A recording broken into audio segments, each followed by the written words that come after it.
Selamat berjumpa kembali dalam layanan audio Sahabat Seperjalanan. Hari ini adalah hari Selasa 7 November 2023. Tema renungan saat teduh kita dengan judul Perang yang harus dimenangkan.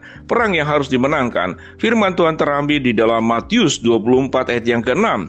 Kamu akan mendengar deru perang atau kabar-kabar tentang perang, namun berawas-awaslah jangan kamu gelisah. Sebab semuanya itu harus terjadi, tetapi itu belum kesudahannya. Mari kita berdoa. Bapa dalam surga, kami ingin belajar menyikapi peperangan yang terjadi di belahan berbagai tempat di dunia, agar kami bisa menyikapi dengan bijaksana dan berdasarkan terang kebenaran firman Allah. Dalam nama Tuhan Yesus kami berdoa, amin.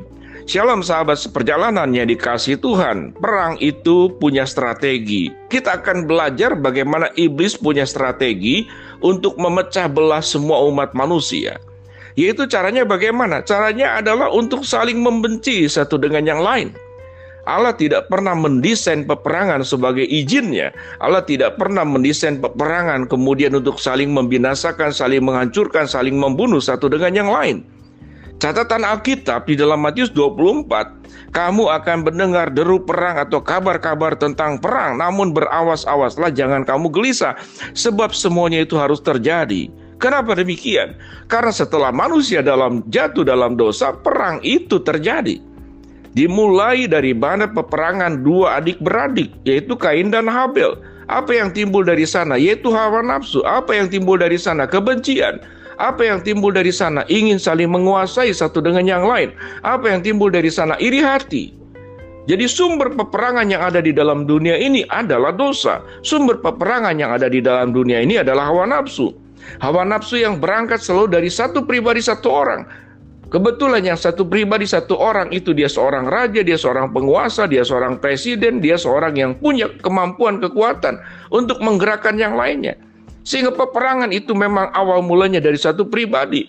Dia punya kelompok massa, kemudian menyampaikan seluruh apa yang diharapkannya itu kepada kelompok massa dengan berbagai macam motif.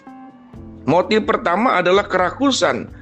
Kemudian timbul penjajahan ke berbagai tempat dalam sejarah dunia. Tentu yang ditekan itu tidak terima bahwa dia ditekan, tidak terima dia evaluasi, katakanlah dieksploitasi, tidak terima dijajah, dia akan melakukan sebuah perlawanan. Jadi artinya dari tekanan hawa nafsu itu timbul kebencian melawan dan timbullah peperangan. Apa yang terjadi setelah akibat peperangan? Kelaparan, pembunuhan, anak-anak, perempuan, ibu-ibu, semua yang menjadi korban. Kita tahu dengan jelas ada satu negara, saya tidak sebutkan bagian mana, karena peperangan dia memakan obat yaitu menunda menstruasi. Menunda menstruasi supaya tidak mengalami sebuah katakanlah penderitaan yang bertambah dan berlipat ganda. Peperangan itu menakutkan. Dan Allah tidak pernah mendesain peperangan itu. Allah adalah mendesain kedamaian. Allah mendesain adalah cinta kasih. Allah mendesain bagaimana satu dengan yang lain itu hubungan yang retak itu kembali menjadi pulih. Adakah manusia di dalam dunia ini yang bukan dari ciptaan Allah? Seluruh penduduk manusia, baik itu sebagai anak Tuhan yang menerima Kristus, maupun mereka yang belum menerima Kristus sebagai juru selamat, mereka adalah ciptaan Allah. Mereka adalah ciptaan Tuhan yang diciptakan menurut gambar dan rupa Allah. Baik orang percaya yang sudah menerima Kristus tetap juga sedang berjuang dengan dosa dan bisa berbuat dosa. Mereka yang tidak menerima Kristus pun tetap berjuang melawan dosa. Bahkan mereka yang tidak menerima Kristus, terkadang mereka bisa hidupnya jauh lebih baik daripada kita yang sudah terima Tuhan Yesus. Sehingga status sebagai anak Tuhan tidak menjamin orang hidup baik atau tidak.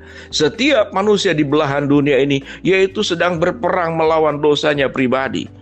Kalau kita lihat pada ayat-ayat berikut, setelah ayat yang ke-6, apa yang timbul daripada peperangan itu? Yaitu menimbulkan kelaparan, menimbulkan penyiksaan. Sumbernya dari mana? Simbolnya karena mereka saling membenci dan kasih yang semakin dingin. Saling membenci dan kasih yang semakin dingin. Menakutkan sekali sahabat perjalanan. Tapi iblis seringkali melakukan sebuah strategi bahwa itu bukan umat Tuhan. Itu mereka harus diperangi. Kemudian iblis mengatakan engkau harus katakanlah membela, engkau harus berpihak kepada yang mirip dengan kita. Tidak pernah demikian. Siapapun dia, baik anak Tuhan baik negara yang sebut saja menyembah nama Allah, kalau perbuatannya tidak sesuai dengan apa yang kebenaran firman Allah, mereka itu adalah sedang berbuat dosa kepada Tuhan. Demikian juga mereka yang tidak percaya kepada Tuhan juga melakukan perbuatan yang sama, mereka juga sedang melawan Tuhan.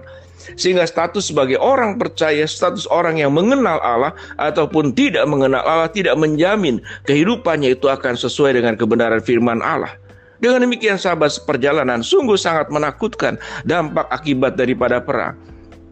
Perang yang harus dimenangkan sesungguhnya dimulai daripada memenangkan peperangan dengan diri sendiri. Bagaimana kita menjelaskan tentang memenangkan peperangan dengan diri sendiri? Yaitu melawan dosa. Dalam Roma 3:23 dikatakan, semua orang telah berbuat dosa dan telah kehilangan kemuliaan Allah. Mari kita akan belajar peperangan yang lebih, katakan lingkup yang lebih kecil. Bukankah di dalam rumah tangga pun terjadi suasana yang dingin, saling menyalahkan. Mungkin kita tidak perang dengan menembakkan senjata, tapi ucapan-ucapan kita yang bisa melukai. Kita menembak anggota keluarga kita dengan cara merendahkan, dengan cara menghina, dengan cara mengkhianati, dengan cara gosip, dengan cara mengfitnah. Maka itu adalah senjata-senjata yang dibenci oleh Allah.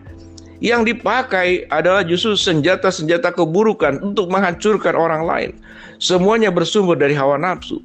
Sedangkan Alkitab mengajarkan kepada kita, biarlah kita menjadi prajurit Kristus yang memperlengkapi kita dengan perlengkapan senjata Allah. Apa itu perlengkapan senjata Allah? Ketopang keselamatan, pedang roh, perisai iman, tali kasut kerelaan untuk memberitakan Injil. Lingkup yang utama adalah senjata yang kita pakai adalah senjata yang bersumber dari Allah.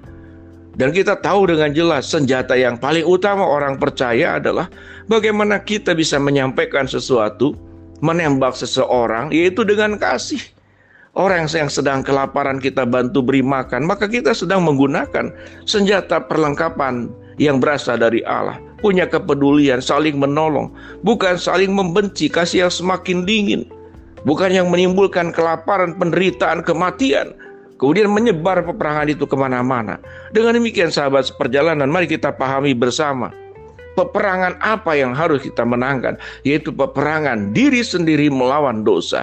Kalau setiap orang sudah selesai bisa mampu melawan peperangan, melawan dosa pribadinya, maka yang timbul bukanlah peperangan yang menimbulkan ketakutan, tapi kita memerangi kemiskinan, memerangi penderitaan, memerangi kebodohan, memerangi sekat-sekat yang satu kelompok dengan kelompok yang lain, yang saling menekan dan saling menghancurkan. Mari kita mulai dari diri kita sendiri. Mari kita mulai dari keluarga kita sendiri. Mari kita mulai dari lingkup kita sendiri. Kita harus menjadi orang yang menang, yaitu memenangkan peperangan melawan diri sendiri, memenangkan peperangan melawan dosa-dosa sendiri. Dengan demikian, barulah kehidupan kita itu bisa memuliakan Allah, Allah ditinggikan, Allah disukakan, Allah disenangkan, dan hidup kita menjadi berkat.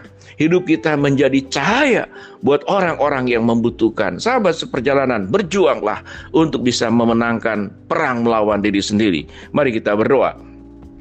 Bapa dalam surga, terima kasih buat kebenaran firman Allah yang sudah kami pelajari agar kami sanggup perang melawan diri sendiri. Hamba-Mu berdoa buat sahabat seperjalanan yang sedang sakit, Tuhan jamah sembuhkan. Sahabat seperjalanan yang sedang menghadapi masalah, Tuhan bukakan jalan. Sahabat seperjalanan yang sedang berdoa mengharapkan sesuatu, Tuhan kabulkan dengan cara dan waktunya Tuhan. Dalam nama Tuhan Yesus kami berdoa. Amin. Shalom sahabat seperjalanan, berjuanglah mulai hari ini peperangan melawan dosa-dosa pribadi kita masing-masing. Amin.